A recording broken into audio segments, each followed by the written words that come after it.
What's up, guys? Your boy Darkskin, and man, guys, I'm kind of tired, bruh. I ain't even gonna lie to y'all, but I'm gonna get this last video out for y'all. By the time y'all watching this, it'll be the third video of the day. So, hey, man, I'm just look. Today. Y'all can tell from the thumbnail, the title. We're gonna be talking about how good the new Elizabeth is. So we're gonna do that. I'm actually gonna pull her up on here as well because this only shows like the 3-star cards and stuff like that. So let me go ahead and start here. Alright, so anyway, so starting off here, let me move this over. So like right there. Alright. Anyways. Starting off, so first skill right here, attacks one enemy with 180%, 270%, or 450% of attack, and deals additional 30% per buff on Elizabeth. So if Elizabeth is buffed, it'll do 30% more. Now, depending on how many buffs are on her, she'll continuously do an additional 30%. So if you got 2 buffs, it's 60% added. If it's 3 buffs, it's 90, etc., and so forth. Really, really good. Very good damage. Very good damage. Moving on to her second skill. Removes all debuffs from allies and increases endurance by 10% per debuff removed. I'm not even sure what endurance means. So I don't know how good that is. But removes all debuffs from allies. That's really good.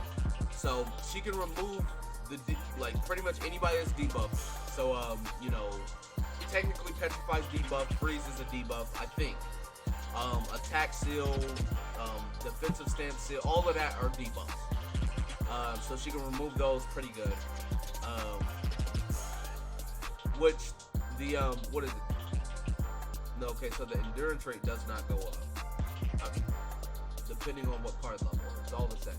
Anyways, moving on to her ultimate. Her ultimate attacks one enemy with 700% attack while ignoring defense. Now, if you look at the combo ult, it'll be 800%.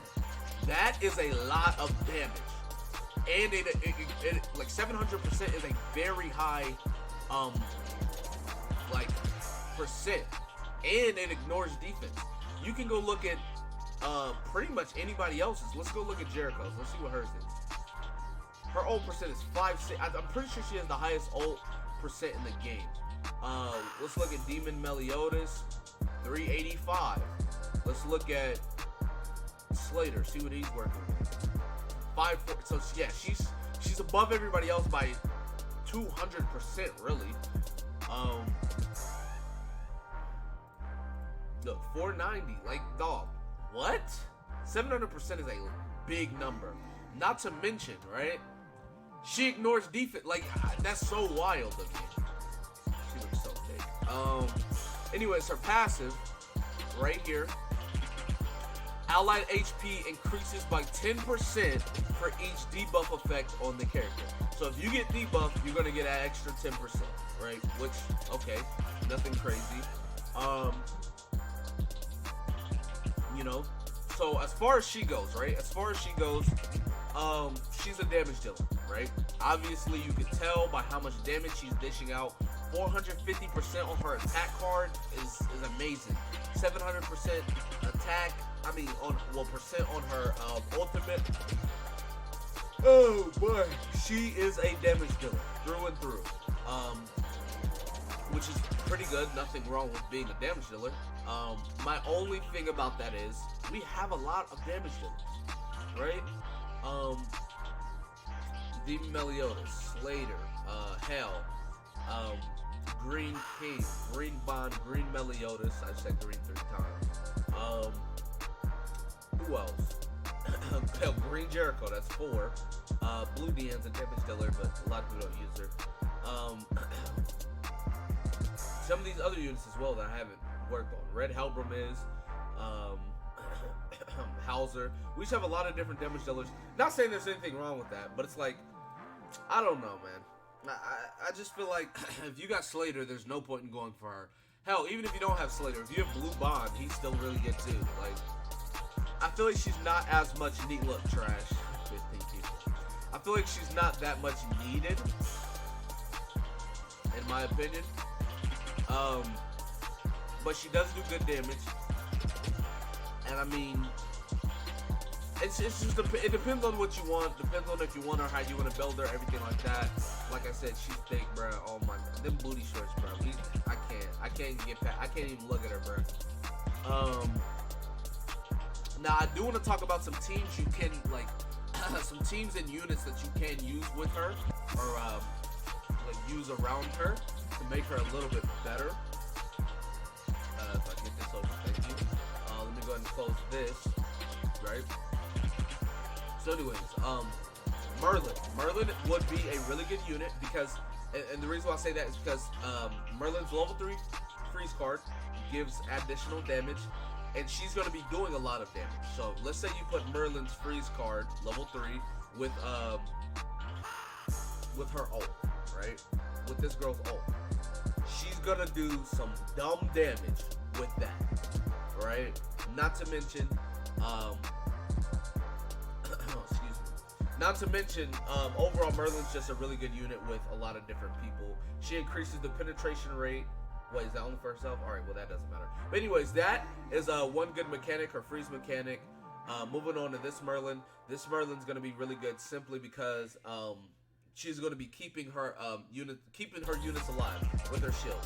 For her, you probably go, I want to say attack defense or attack crit damage, in my opinion. So, yeah, you're going to be keeping her alive a lot longer to do good damage and everything like that, which is really good. Now, obviously, King is good with anybody. All these units I'm mentioning are just really good supports for a team. So, King is obviously going to be good for people. That's just how it is. Anybody that gives buffs to you are going to be really good. I know Green Hellbrum, wherever he's at. Yeah, Green Hellbrum. I know he gives a buff to your team. There are some other people that give buffs to your team. They're all going to be really good too because she, where's that? Yeah, her buff, she's going to be doing extra damage, so that's really good. And then the last one, well, this is the best support in the game, so I don't even know why I'm acting like this matters, because, like, hey. But anyways, Gother, with his level 3, he can increase the basic stats by 20%. Basic stats are like attack, defense, HP, I believe. On top of his passive. If this unit wasn't attacked, all your allies' damage increases by 10% at the start of the next turn. Stacks up to 5 times, so 50% total. Like, increasing the damage of your allies, she's going to be doing way more damage. Not to mention, I said level 3 Air of Erosion does more damage. On top of, right? Like, not only that, right? But on top of, Gother's just a really good unit to add to the team, right? Throw her on any of these teams. Honestly, you can mix and match. You can do what you want. You can throw her on whatever team you want. I'm not telling you. I'm not your dad, okay? Not your parent. Can't tell you who to put on there. But what I can tell you is she's a good unit. I'm not saying she's not a good unit. She's a good damage dealer. But with how the game is right now in this day and age, we have a lot of damage dealers. We don't really need her. If you guys want to know, I did a should you summon on her, and I told you I don't think you should summon. But on the should you summon, I actually summoned on this banner. That's how much I feel like you shouldn't summon for her, because it's like pulling her is cool and all, but I feel like you should value dupes over her unless you have every coin unit. If you have every coin unit, I don't think you should summon at all. But I have every coin unit except Merlin, which I have 4 coins, so I'm going to get Merlin before she leaves. But yeah, if you have every coin shop unit, I don't think you should summon.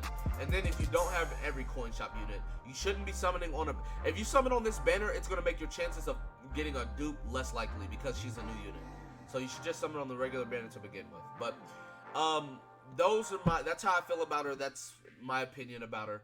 That's gonna be it for this video. Be sure to give it a like, subscribe to the channel if you're new, comment down below, tell what you guys did in the comment section below. That being said, I will see you guys next time. Peace.